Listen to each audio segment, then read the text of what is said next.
Hello, everybody. It is Star Raptor and Ben here coming at you with another episode review for Bad Batch. This is episode 3 of season 1 titled Replacements. But before we get started, I have a very special announcement for everybody that is watching live, everybody watching after the fact. I am doing something different with our Friday reviews going forward. So I've gotten lots of people over the last year or so to ask about podcasts. Do you have a podcast? I prefer to listen to the long form videos in a podcast form. And while I thought about it some more. And I even went as far as making a logo for a different series that I made that came out in August. That was the last episode with Milton called Outer Rim Transmission. And well, I'm very happy and excited to reveal to you guys that I am going to be releasing that on podcast services around the globe.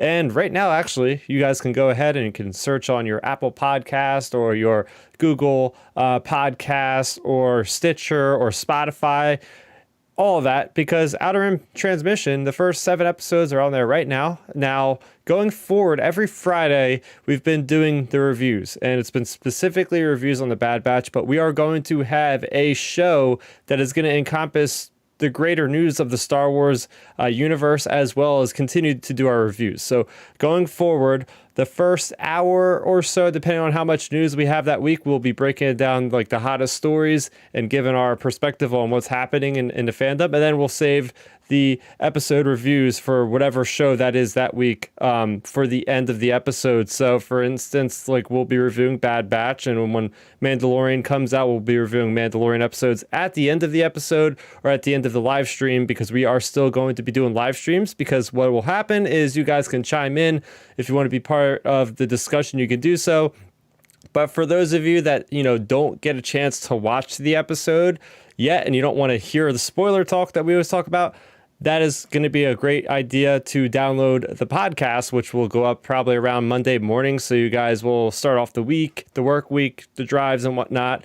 You'll have the podcast and you'll have the comprehensive review and all of us talking about the news from the prior week. So that is my goal. And just know that this stuff is going to change. We're going to experiment. I'm going to experiment. The audio might be a little off here and there. Just got to bear with us, because this is the first time I'm doing the podcast, and it's been something that a lot of people have wanted for a long time. And I've been involved with different podcasts through people like the Intergalactic Peace Coalition with Zach and with Ben, and the guys over at the Star Wars Underworld. I've been a guest on there a few times, so it's about time I actually start to do one myself, right? So that is what you guys can look forward to. I'm going to have a separate video basically repeating for the most part what I just said right now, but I do notice that not everybody's going to watch this live stream. So that's why I'm going to make it to you guys that watch these live streams, because you're probably going to wonder what the heck we're talking about in the beginning of next week's episode, when it doesn't pertain exactly to the Bad Batch episode 4. So yes, the new episodes will go up on the podcast feed on whatever podcast platform you prefer, Mondays after we do the live stream. So there you go. If you want, go ahead and search up the podcast now. You can download the couple of the first episodes, which were back like last year when the pandemic first started. I wanted to do something kind of productive and creative, and I always wanted to do kind of an interview kind of series, and that's what those episodes are. Those first 7 episodes I have. The last one I did was back in August with Milton, who will also be a part of the podcast going forward. So it's not going to be just me and Ben. We're going to have Milton, and we might have guests here and there in case one of you guys can't make it, to try to fill it in, because there's always a lot of people I could probably pull from throughout the fandom. So that is what you can expect. But yeah, I'm really excited about doing this. I know Ben's been kind of getting on my case about, hey, we should do a podcast. And I've just been lazy about it, and like, oh, I have to spend a couple extra bucks. Well, hey, that's a couple extra bucks that I can save from buying some frivolous things that I probably don't need. So hey, it's all for the greater good, and I'm really darn excited to do that. But we are going to break into the episode right now. So the episode titled Replacements. This was an episode where we have clones that are stranded on the moon. We got some monster action, creature action, but we also get another look at the Empire and seeing what we can see from Crosshair's perspective in this whole big transition between the Republic and with the Empire. So as always, I'm going to throw it to you, Ben. What was your initial thoughts on Replacements? One word, dark. I was I was just stunned by how dark and gritty this episode went. I, I just um I just wasn't expecting an animated property from Star Wars and Disney to go as dark as they did. From the Empire's perspective at this episode, like, sure you have the main storyline with the Bad Batch crashing and dealing with their storyline. But to me, the main part of the episode was all of the stuff with Crosshair and the Empire, the Kaminoans, and just everybody involved on that side of things. Like, it was just, I would say it was a really, really good episode as a whole. But from that perspective, from that side of things, it was just really surprising. It really was. Like, I was talking with a few of my good friends, and we were really shocked at how dark exactly like this episode went. I mean, you messaged me that this morning, and it was a really good episode, and it really shows that we're only 3 episodes in, and it really makes you wonder, like, where are they going to take this show? Like, it really makes you wonder that. Yeah, no, great first thoughts. And well, watching the beginning of this episode, I kind of did a face palm because not just with Star Wars, but how many other properties have we gotten the episode where it's like, oh, the heroes, they're in the middle of the season somewhere as far as the timeline, and they're just crashed on a planet or a moon, or they're stranded from their base, and they gotta make it, they gotta survive, and oh, there might be a creature. Like we've seen that even in live action, like with the Mandalorian, like episode 2, season 2, I believe was the one with the spiders. It's Yep. like, oh, we're getting that kind of episode. Or, Star Wars Rebels, when they crash land, they have to get gasoline, and those like Fear Knocks are trying to get them on that old Clone Wars base. We've gotten those things time and time again. So I was like, oh, this is looking like it's gonna be one of those episodes. But we got to do 2 different plot points, and that's the big thing I'll say from this episode is we get this awesome perspective now of a different character. So it's not going to be just on Hunter and Wrecker and Tech and Echo and Omega. We actually get another side of the story, which is going to make things even more interesting, seeing from the perspective of the Empire, and especially from a clone who it's not under his own will that he's actually doing the things he is. It is clearly the chip that is doing it, because we see how he might be kind of struggling a little bit when he goes back to that base. So those were my overall thoughts was, wow, okay, this episode, within the first 10 minutes, it did get me. And I was like, oh, we're going to be definitely in for a ride. Oh yeah, for sure. Like like you said, I had a similar reaction as you. The whole crash landing on the moon thing. But as the episode progressed, like you said, we're in for a ride. You know, it just it was a really really good episode as a whole, and I just can't. You know, like you said, introducing a second character. I would say one. I would put the Bad Batch, the main Bad Batch, as one character for the show, since they're in a group all the time together, etc. But then the other character of the show is going to be from Crosshair's perspective, and it's going to be really interesting to see, because I have a feeling now we're going to be getting a almost balance to the show, or it's going to be like 60-40, something like that, percentage wise, from Bad Batch to Crosshair, because eventually their pathways are going to connect at some point Mm-hmm. or another. So it's just a matter of how they're going to connect, and also, you know, for how brutal Crosshair was in this episode, this was just the first initial time we were really seeing him be that way. So that really makes me think we're going to get something even more potentially worse. um, I mean, maybe he kills like fellow clone troopers or something, something along those lines or something. Oh, we're gonna get Um, into that part. Yeah, we're gonna get into that yes. part for sure. So I think these are going to be our two main kind of characters going forward throughout this entire series. Mm-hmm. Mm-hmm. Which is interesting, right? Because this character has always been kind of the quiet one. Like he's a man of few words, Crosshair, right? Like, and it was kind of like, okay, this guy's gonna be bad. Like even from Clone Wars season 7, you can already see him picking fights with, Rex and whatnot. But it really is cool how this guy could, like you said, he could end up being the main character. And they're already setting up the rescue mission, with Omega. And I do want to start off just by kind of talking about the Hunter and the Omega story, because this episode's called Replacements, and I think it could be kind of for both sides of the story. So you have Omega, who is sort of like a replacement for one of their lost brothers, which is Crosshair. And man, oh man, like you learn a lot about Omega in this episode too. It's not just like the dumb part B of the story. Like she's actually being like very important to the mission. Without her, they wouldn't have gotten off that moon. But it shows like more of that relationship that they're building with Hunter.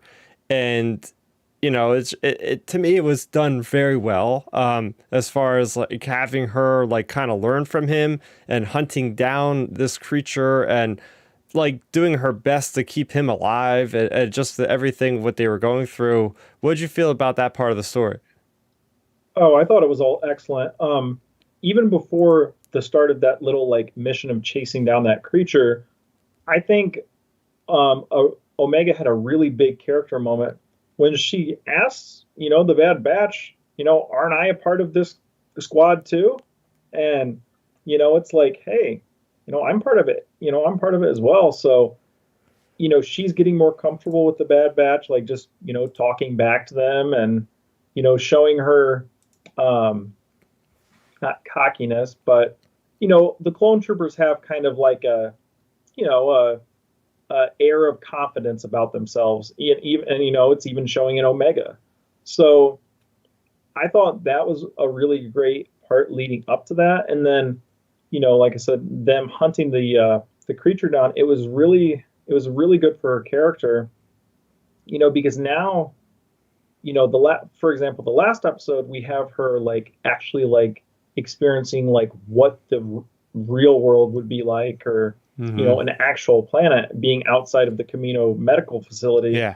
And then this episode, she's getting real world experience of like, whoa, like, you have creatures out here that could kill you and could kill your fellow clones or your friends or whoever, your loved ones. So it's really good seeing Omega, like she's having to experience, these are actual life or death situations. Like, Hunter could have died out there. So it's really good character building from her perspective. And on the flip side of it, it's really good character building for the other Bad Batch members' perspectives of they're going to start trusting Omega more and more for, upcoming missions and such, since she was able to complete this mission, protect Hunter and save him. And yeah, so now like Omega's I feel like she's gonna have some type of a big mission, or something's gonna happen with her, or they're gonna really need her for something important at some point in this series. And this is going to be the first stepping stone to whatever that mission may end up being. Yeah, you mentioned about the other clones and about how they are reacting to what she's up to. I really like what they're doing with Wrecker. Because Wrecker, every episode, I'm actually getting won over by him. Like that first episode, you guys heard me. I'm like, this guy is going a little bit too far. And I feel like they have toned down like the comedy from him. Of course, he's not in the episode nearly as much as that first one. But you could just see how he sympathizes. Like he creates her own room. And that was like a really touching moment when, he acknowledges like she is one of them. By the end of the episode, there's a clear way. That's what I like about the show. It's like every episode from start to finish has a character that is advancing their journey. Nothing is spinning its wheels yet. And we're on the third episode. Everything has a reason. Every episode has a function that is serving the overall story while still balancing serving these characters' own stories. And we're balancing really three characters between Crosshair, Hunter, and Omega. Those are our three big characters right now. And I'm sure we'll get that Wrecker arc and we'll get that Tech arc. And I really want to see more Echo because I feel like they are doing him a disservice right now as one of the prime Clone Wars characters, but they got to build up these new characters first. So I can't really discredit them that much yet because these are the characters we need to know about like right now. You know what I mean? Oh yeah, for sure. Well, on that note though, I have the same sentiments about Wrecker as you do. I'm liking his character more and more. I feel like it's getting more and more toned down, but it does make me a little sad because I think I think his character is not going to end too well, and I think that's why they're setting up all of this stuff, like him building her room and everything. Because I'm not sure if you caught on to it, like the beginning of the episode when they crash, he's having those headaches pretty much throughout the episode. It's seeming like he's having headaches or head Oh problems yeah. throughout the episode. I think personally with me, I'm just going to throw it out there now. I think all of this, like nicey nice stuff of like him building her room and all that, I think all of this is leading to his inhibitor chip is going to eventually turn back on, and he's going to be just like Crosshair, like potentially evil. And I think that's going to Oh. be like a big heartfelt moment for the whole series at some point. Oh man, don't do that to me. Don't do that to me. Yep. Because as soon as you started speaking, I was like, oh, maybe they're setting something up bad for him. Yep.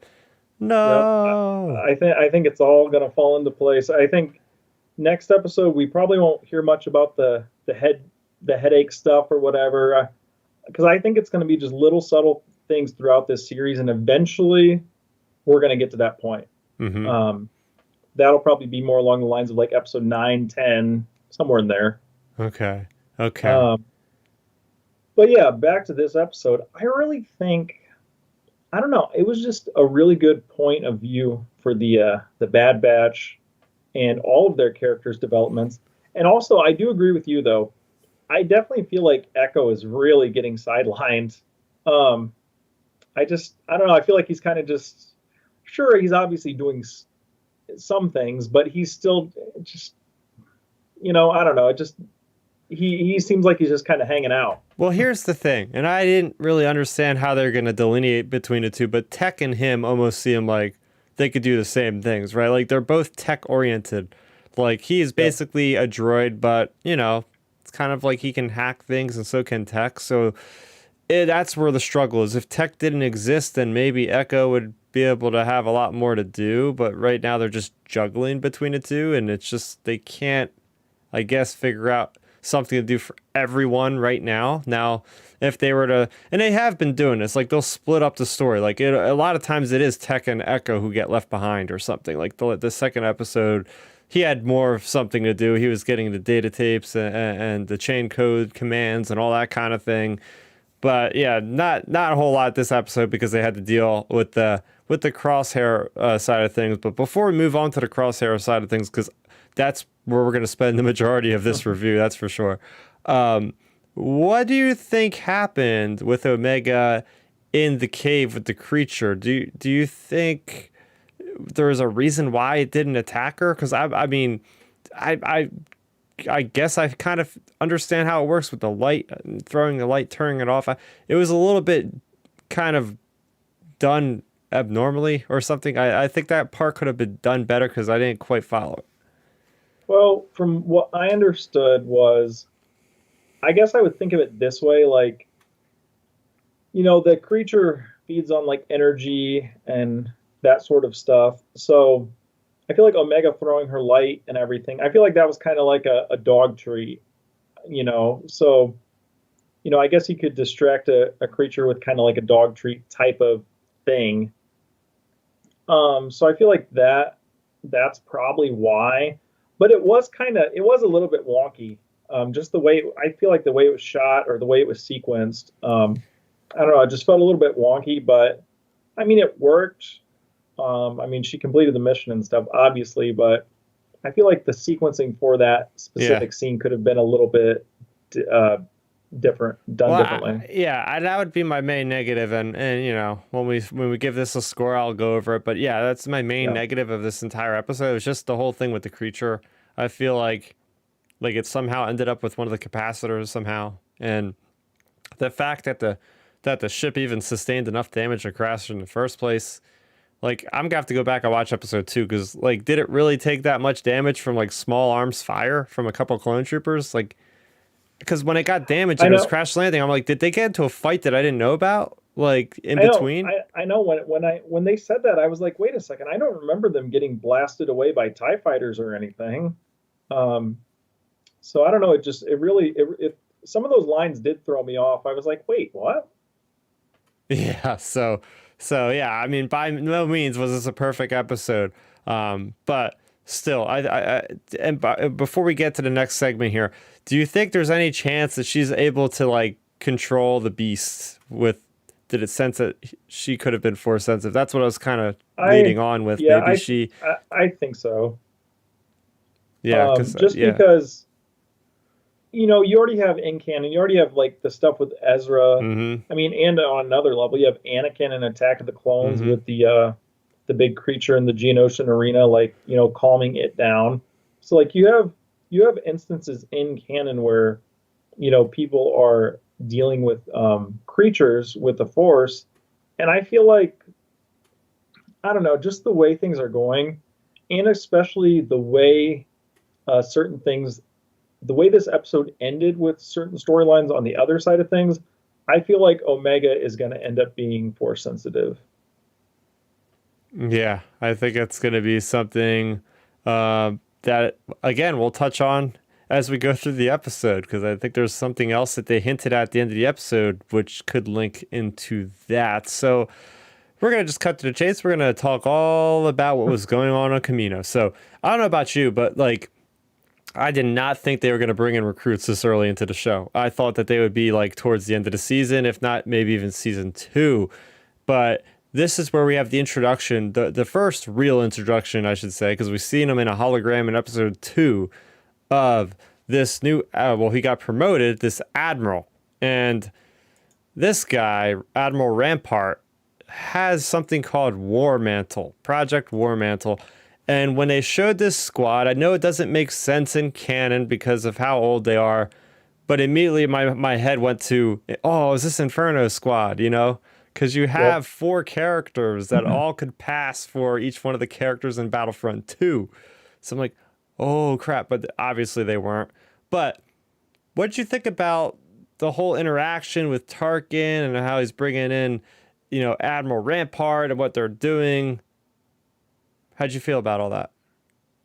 I thought it was I thought it was done really well, just because, again, like we mentioned in the prior reviews, in the prior streams, this series is also building up Tarkin's legacy as well. So he's establishing the Empire's rule. He's establishing, hey, we're basically gonna, you know, outdate your clone troopers, so we don't need them anymore, so we don't have to waste the money. So I think it's a really good point of view. And like you said, it is surprising seeing them bringing recruits on this early.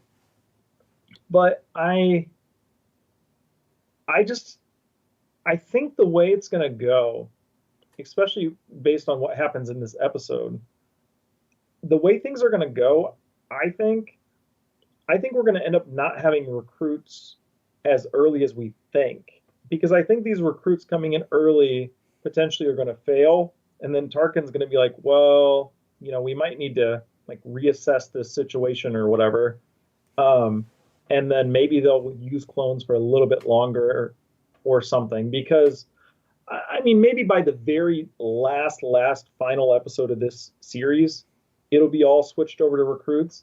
But here in the short term, I think the recruits are potentially on thin ice.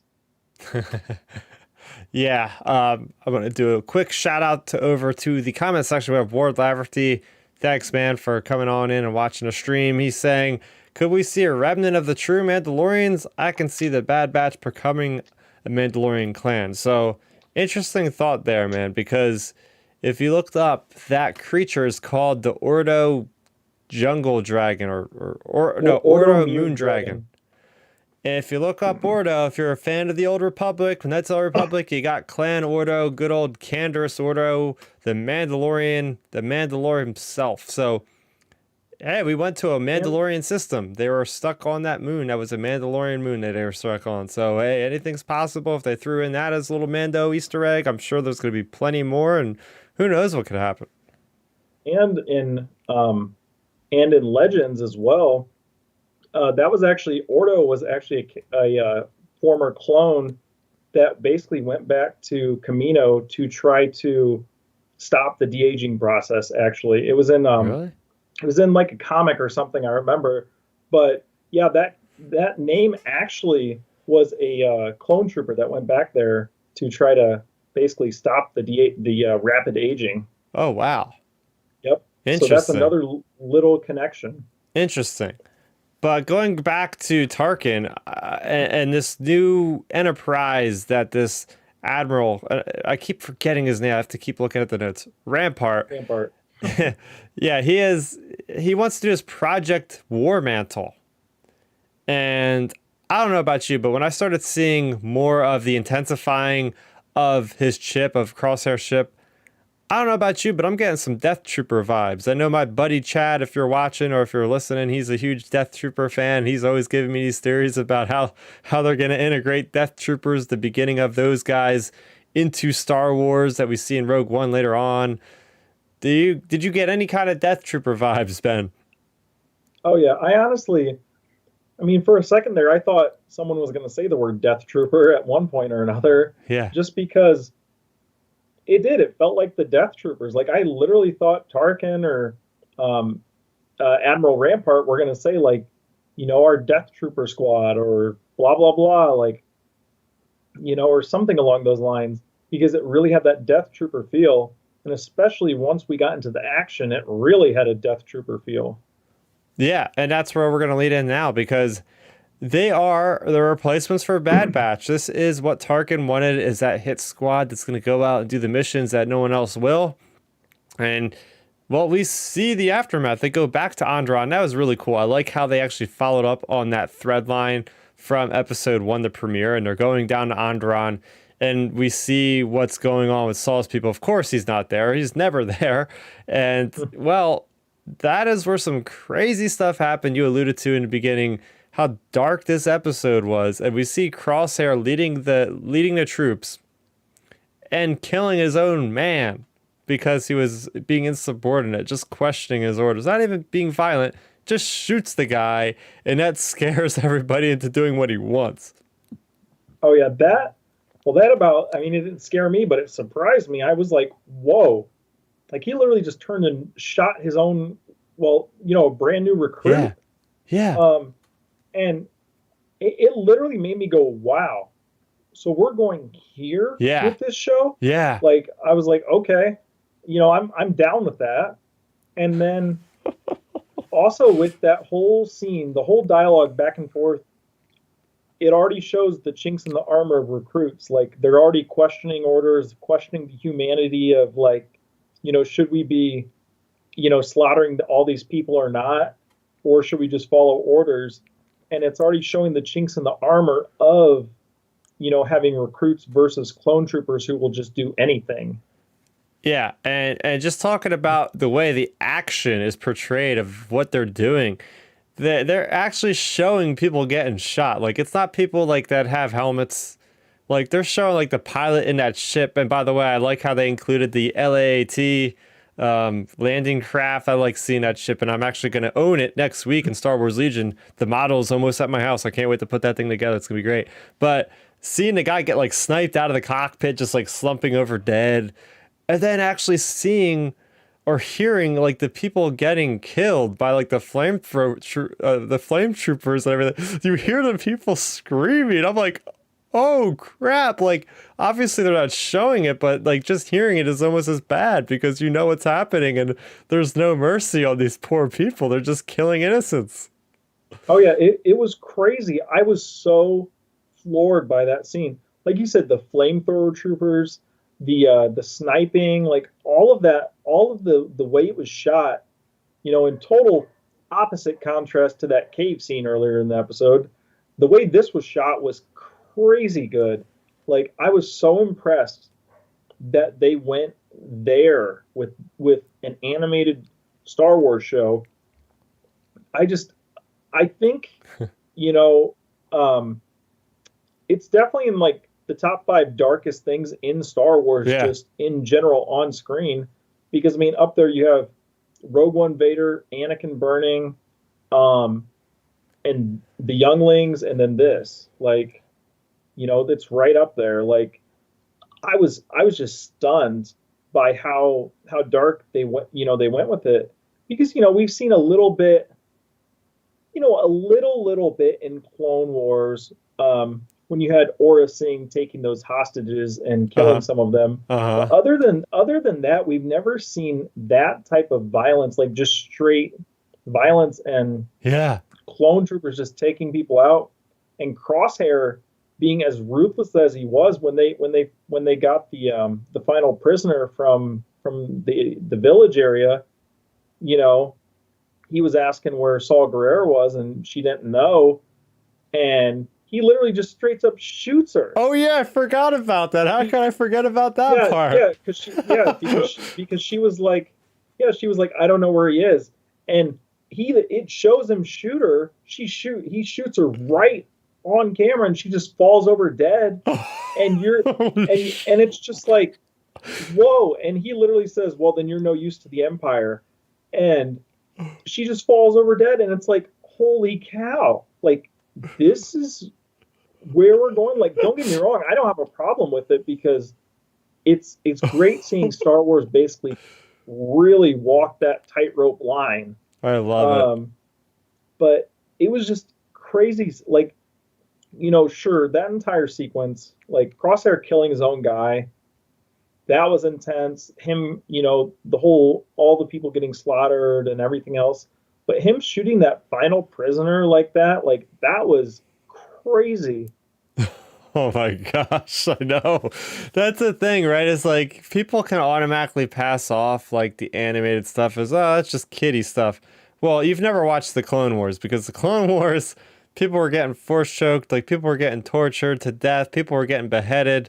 In Star Wars Rebels, there was that thing with the Inquisitor, and he had the double blade lightsaber, and he like threw it, and you could see like behind the chairs. You couldn't see him getting beheaded, but you could assume that those two useless Imperial officers got Yep. killed right then and there by the Inquisitor. So like Star Wars always has like moments like that throughout whatever they do. Okay, maybe Resistance is like the one thing that didn't actually have something that made you gasp or something like that. But no, this, yeah, like I have to agree, like this thing shocked me, and it's like, oh, we are going there. But then at the same token, Hunter is speaking with Omega and saying like, oh, we have to go back for him. So what they're doing is they're setting up Crosshair as like the ultimate, just heinous. You can't get behind this guy, even if you know that he's not really doing it on his own accord. Just the stuff he is doing just for his own men and for the others is just so bad that you'll never see him redeemed. But, there's still that hope that Omega knows. And going back to that first episode, she's got this crazy telepathy. Oh, I know what you have to do and it's okay. Like, how far in the future is he seeing? Is she seeing him, just massacre these people? Like, it'll be okay. It's gonna get better. Like, what does that all mean? Yep. Exactly. Like that's going to tie. I think there's a lot of little subtleties already in the first three episodes that are going to connect to the greater good of the whole, the whole storyline for this entire series. Yeah, yeah. So this is the big villain now. I don't think Tarkin is going to be in this nearly as much. In fact, I think Tarkin might be already on his way out of Kamino at this point because he kind of left everything into Rampart's hands. So Yep. Rampart is going to be our big season one villain, I'm going to predict, and this is the guy that they're going to kind of go toe to toe with towards the end of the season. And then that's maybe when like Darth Vader will show up probably, or maybe we'll even see like one of the first Inquisitors or something show up. That would be pretty neat. But talking about just the overall feel of how this is with Star Wars canon, with Star Wars Legends, I guess you could even say the fact that they're like, the the recruits aren't ready. Like they did the mission, they got back. Oh, you have one less one. Okay, so these guys aren't up to the standards yet, but using fear will put them in line. And that's why they're like, we need a clone to command our squads, which goes back to canon. Like a lot of these clone troopers stayed behind on Kamino or wherever to train the new recruits. So I like that idea where you have like the seasoned veteran hard soldier that's trained for battle that's leading these squads of these people that are still recruits. So that is a nice little detail that I think makes a lot of sense and drives home the message like, oh, maybe they aren't done with the clones just yet because there's still a lot of work that needs to be done training these new soldiers, so they could use them at least for that. Oh yeah, for sure. I think we have plenty of time with the clone troopers left. I really do, because right now, like you said, this series now it's going to be in like Admiral Rampart's hands, and presumably he's going to fail with whatever happens throughout this series. So that's when you're going to have Tarkin and Vader and the big dogs coming in. But it makes you wonder what's all going to go on from point A, this point, to point B, that point. Like, how are we going to get to that? And it's gonna maybe that's how they refine the stormtrooper program even more, based on whatever happens during this series specifically. Yeah, I think so. I think so. Getting into something that I found super interesting. We got like 3 or 4 plot threads already in an episode in a season of 3 episodes so far, right? They're really moving at a great pace. We got this whole plot with Omega, with Hunter, right? We got this whole other thing going on with Crosshair, but then we have this other plot line with Lama Su and with Nala Se, the Kaminoans, who are a little bit on fire right now, or under fire, because they're afraid they're going to lose their clones. And they're already making moves against the Empire, seems like, because they're talking in secrecy about, okay, and this was really cool. They actually name dropped Jango. I love that. They name dropped Jango Fett, father of the clones. And they mentioned this in a Clone Wars somewhere where it was like, okay, he's running low on DNA, and now he's dead. So so they can't pull from the DNA for too much longer. So they were very vague about this, and I had to watch this scene over like 5 times just to try to get my best analysis of it. But it seems to me like they're trying to pull DNA from clone to clone to keep the genes going, and I do believe they mentioned kind of like an experiment, and that has to be Omega. And I'm not going to take all the credit for this video, but or not this video, for this idea. Again, from my friend Chad. He thinks that Omega is like a test experiment from a clone of Hunter. And that's why she has all the traits of Hunter, and she's like super good at mimicking what he's doing. And they are already choosing a backup plan in case this was happening with the Empire. They're already trying to figure out if they can clone from another clone because they don't have that endless DNA. And maybe that's part of the problem with Wrecker, is maybe because he's pulled from such a long running thing of DNA. Maybe it's not the chip malfunctioning. Maybe it's his brain just dying because the aging and stuff with how long they've been spreading out the DNA between the hosts and the people getting the clones. What do you think about all that? Oh yeah, I mean that's a lot to take in. But the thing is, there are so many different directions you can go with that scene. For me, like you said, I think they're implying Omega is the clone trooper. We talked about it even in our very first live stream about this series.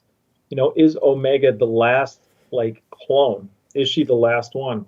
So maybe she's going to be the one they're trying to get DNA from. But their whole plan, their whole phase they were talking about, what are they going to do? Are they trying to make more clones to rebel against the Empire, to since they're mad the Empire is discontinuing them? Or are these potentially the early stirrings for the Palpatine clone stuff, just because in Mando, Dr. Pershing still has a Kaminoan outfit on. Mm-hmm. So I don't think the Kaminoans are totally wiped out, just because why would he be wearing a Kaminoan suit? So it makes me wonder, or is this going to be the whole very early bringings of the Palpatine cloning stuff, like maybe potentially cloning someone who's force sensitive, because you always have you have plenty of bodies from Jedi that were taken out by Order 66, potentially Omega being force sensitive. Like there's a few different routes you can go with that. Oh, you just sparked an idea in my head now since you mentioned I mean, Jedi. maybe something along those lines, I would say, because I feel like all of these new Star Wars properties are going to try their best, I think, anyways, to tie into the sequel trilogy, basically like the Clone Wars did for the prequels. It made the prequels a lot better, and I think all of these new properties, even though this show is taking place years and years before the sequels, I think they're all going to be tying in there at some point. Yeah, that is the thing, right? The Clone Wars really enhance the prequels, without a doubt. They strengthen characters, they strengthen plot lines, places, all of the above. So why not do it for the sequel trilogy? But yeah, you mentioned Jedi and cloning with Force abilities. And I'm already thinking about, oh, they had that one female dead Jedi. Yep, Maybe it in was the Depa first episode. Billaba. Why were they transporting her back to Kamino, not to like a Jedi temple somewhere? Why would they Yep. be bringing her there? They're doing experiments on extracting the metachlorians or something from her to put into something. And I think that could be the key. Also, going back to like whoever the host is, they mentioned multiple people, which is why I don't think it's Omega. Again, I listened to the same thing like 5 or 6 times just to make sure I got it. They look like they're looking out the window at the clone troopers, but I don't think they're just talking about like getting just a regular clone trooper because they're already there. Like they could just get the guy and be like, "Hey, you're gonna just sit over here forever, and we'll just suck the stuff out of you every once in a while." Yep. I think they're mentioning Bad Batch. Like they need Bad Batch's special DNA to make more clones off of, and they're because they mentioned like kind of like a threat. They're like, well, if they don't want to come with us, they're communal property or something, so we'll make them. But they like we only need one of them. So God forbid they're in a firefight, they some of them die. It's okay as long as they get one of them, and that's where I think that's where my next speculation comes in. I think the Kaminoans are getting a very good tracker to find them, and I think that they're going to actually hire Fennec Shand, and we'll maybe see her in the next episode. Yep. I 100% think that's the route it's probably going to go. I mean, hey, maybe Fennec Shan will track him down, and maybe along with Wrecker's chip being messed up, maybe he's the one. Maybe he gets captured, and maybe he ends up being a potential person they use. They extract the DNA they need, the midichlorians they need, and then turn his inhibitor chip up just like they did with Crosshair, and boom, they have two evil Bad Batch members. Yeah, yeah. Going back to what their overall goal is, speaking from the other point of view of what is the goal of the Kaminoans, maybe they're just trying to figure out a cheaper method to make clones, right? Maybe this way, if they have their own person, whatever the methods are from extracting from a live host rather than like preserving what was ever left from Jango Fett's DNA, maybe it's cheaper for them so they can go ahead and like turn around to the Empire and be like, hey, we've been working on a solution that's going to cut the prices in half. And since we've seen what happened with the last mission and the guy's dying, maybe you want to reconsider working with us. Maybe you want to give us another shot and we'll make our methods even better and we can make even more clones faster because now we have a live host and we've cracked the case.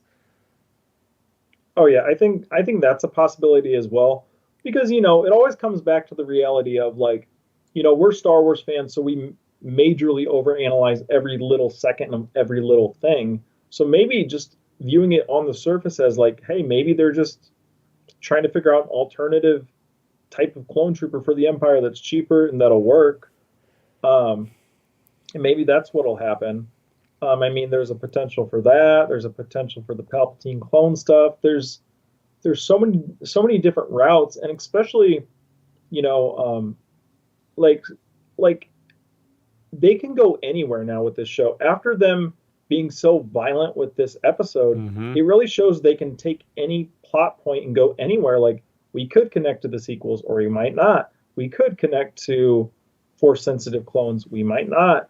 This, that, or the other thing. Like there's so many different directions this show could go, and it just makes me wonder where we're going to end up, really, because I joked to one of my friends. I said, I don't want to sound like a greedy Star Wars fan. We say this about every week, but man, I've never wanted an animated show to be 45 minutes long until this show's came out. Really?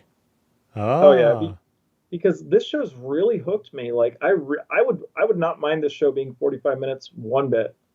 Um, and I just really think it's going to be a really, really good show as a whole. Like once we look back on the season, I think it's going to be a really, really good show. Yeah, I think it could be I mean, we're so early in this, right? And there's only 16 episodes, Yeah. but I mean, they haven't hit a dud yet. And I know I might be speaking too fast because we didn't give our reviews yet, but hey, the way we've been talking about this episode for over 45 minutes at this point, I probably like it pretty good, at least this episode, if we're holding a conversation this long about this one episode. But, I mean, going back to Omega, maybe they were trying to just focus on making a clone of a clone, and it didn't necessarily like mean to make Omega with, and they don't know that she could be. Let's say she is force sensitive. Maybe they don't even know that, and that is why it's not that big of a deal. She's gone because like why aren't they making like a hit list for them yet? You know what I mean? I Yep. don't think they care about the Bad Batch because if they did, they would have been like Crosshair. You have to go after them immediately. Like they wouldn't send Crosshair over to Onderon just to like wipe out these people. They'd be like, you got to go hunt them down like right now. Like Tarkin already forgot about the Bad Batch. Like they're not even a threat. So apparently she's not even anything they think about that's that useful either right now. So I think anything that she is turning out to be is going to be a surprise not to only herself but for the Kaminoans as well. And they're gonna be like, oh, we really need her. Like something will happen where like she'll showcase her abilities, do like some crazy force push or something, and then it'll be like, okay, now we need everybody to go after her and get her back so we can figure out how to make like clone force sensitives. You know? Oh yeah, for sure. Like you mentioned, I think a lot of people will overlook that. Tarkin literally told the Kaminoans, like, the Bad Batch failed, so he basically is sweeping them under the rug. He doesn't even care about them anymore. So basically that storyline is Admiral Rampart and the Kaminoans' problem now. In my opinion, that'll be their problem now until we get to a point when Tarkin is needed again, which makes me wonder what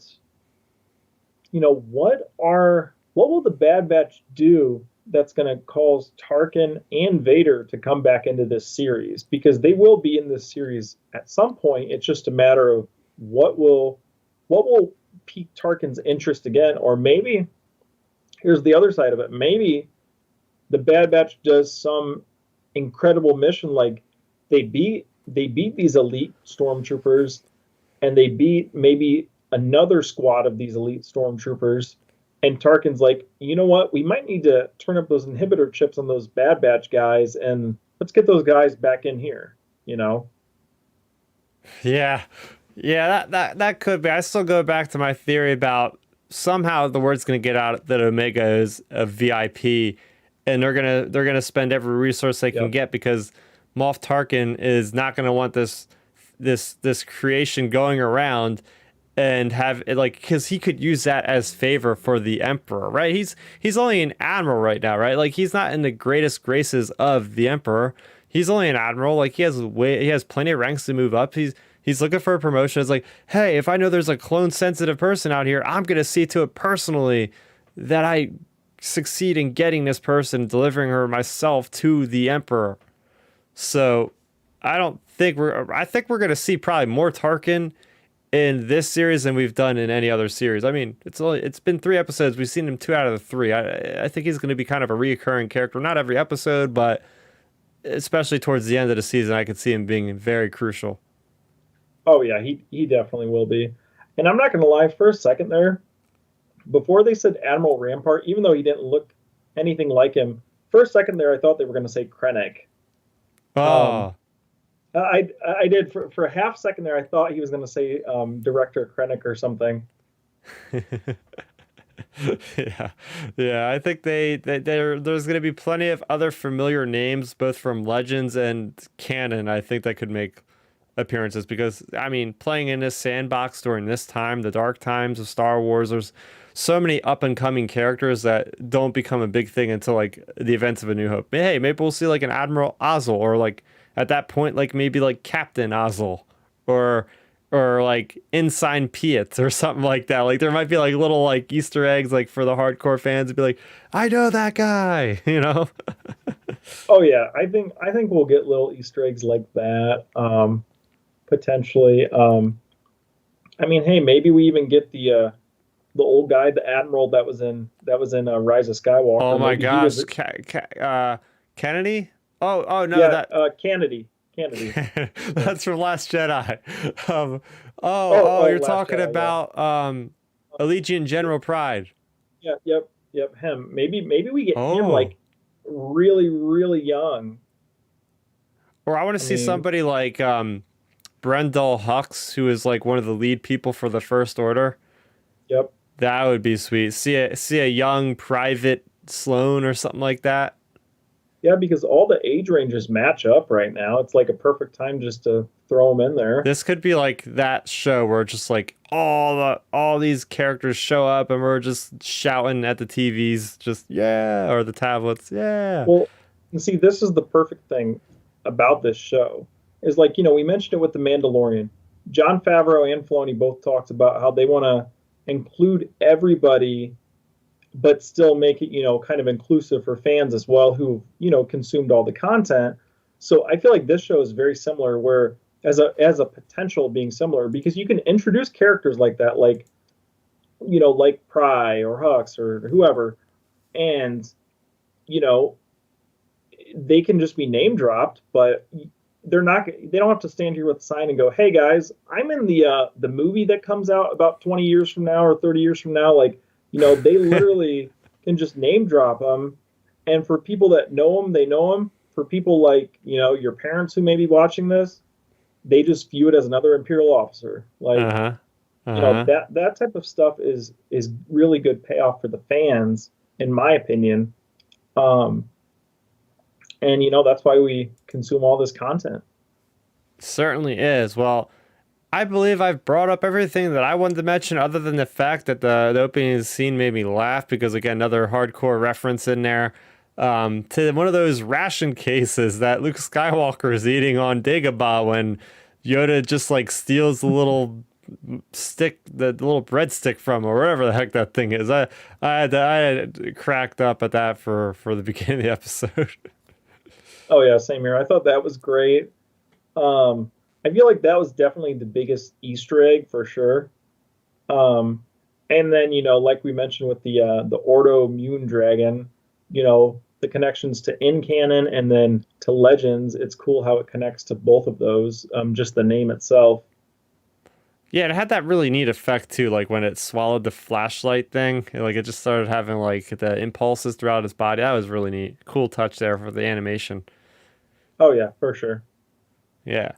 All right. Well, I think with that, I will lead off this time. I let you lead off with your initial thoughts, so I'm going to go off with my overall thoughts and score out of 10 on this episode of The Bad Batch Replacements. I'll echo, oh, no pun intended, of my thoughts from the beginning of the episode. Good episode, solid episode that, pushes forward the overall plot. We get a new plot thread involving characters that we still aren't sure what the allegiance is with the Kaminoans. Are they with the Empire? Are they trying to plot against them? We have underlying mystery, which is always something you want to have in a series going forward. You want to have that mystery of who's who, what's going on, something to theorize, something to keep talking to your friends about in the interim between episodes coming out. That's a clear indicator for a really good TV series for me. And of course, that budding relationship between Hunter and Omega, another mystery involving, oh, is that really her actual father? Seems like it to me. They were just driving that point home more and more each episode.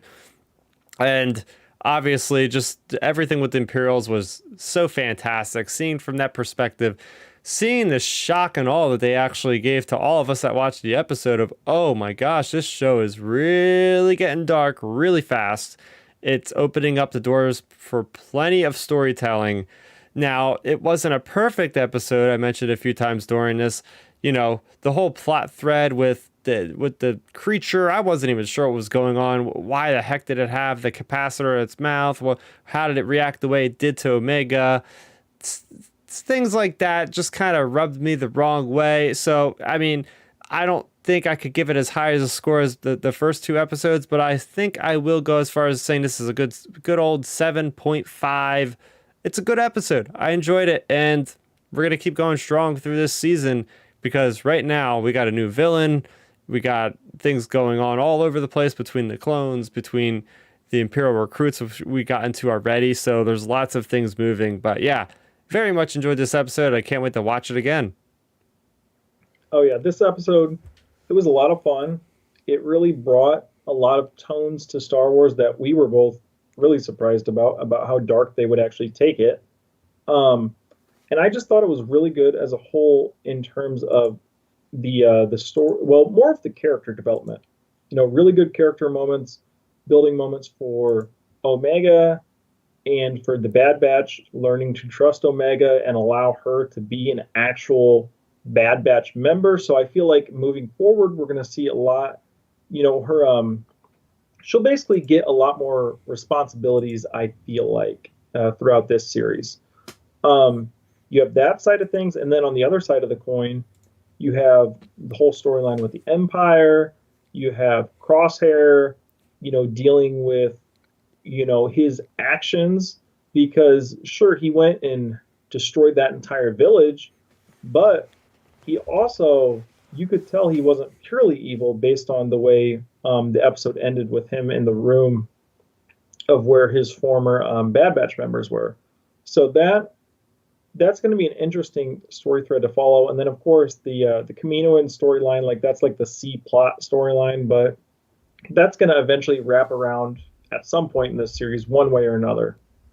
And like you said, I felt like the weakest point of this episode by far was it was just the cave creature stuff. I don't know. I just really, I just thought it was so wonky and wacky, and I don't know. It just was really clunky in my opinion, the way it was shot.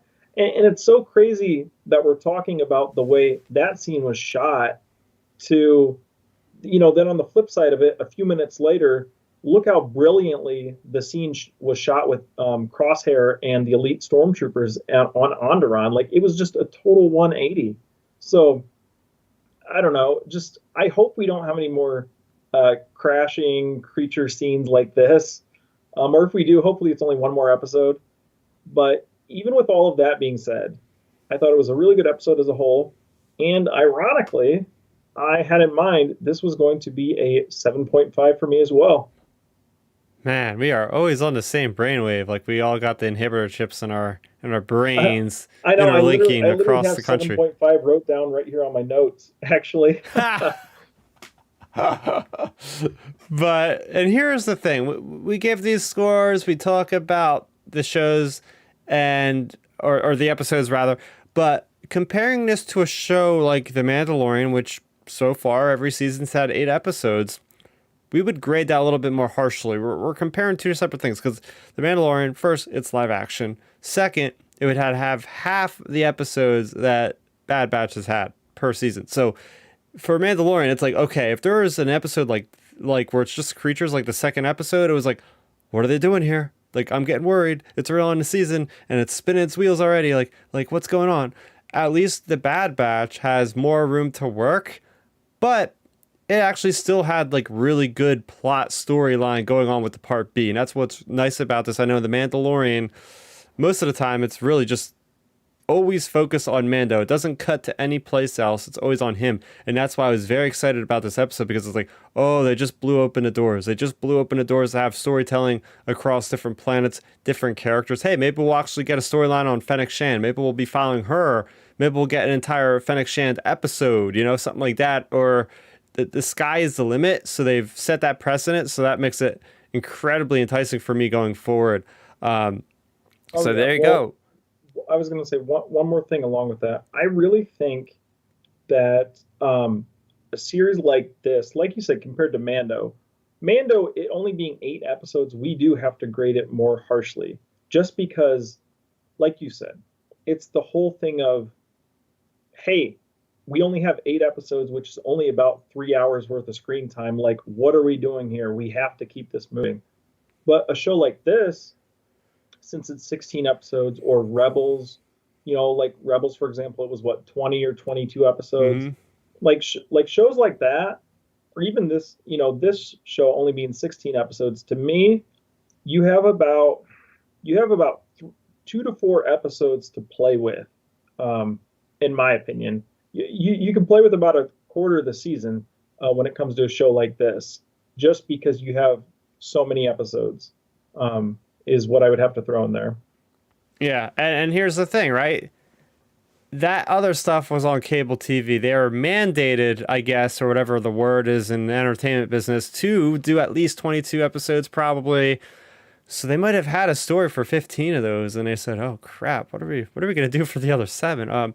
Let's just do a fun story about this, or run around the ship doing this, and we'll just kind of sprinkle those in to balance out the season." So here's the other thing, though. Now they're on Disney Plus. They are developing specifically for the story they have in mind.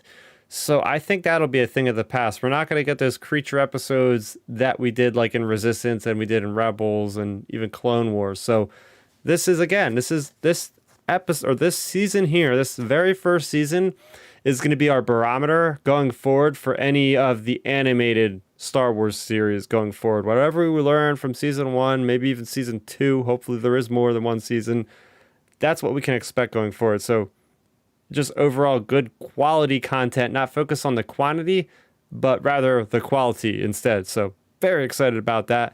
But yeah, guys, those were our thoughts for the replacements. Let us know in the comment section down below if you're watching this after the fact, and if you're coming in late to the show or just didn't catch the first part.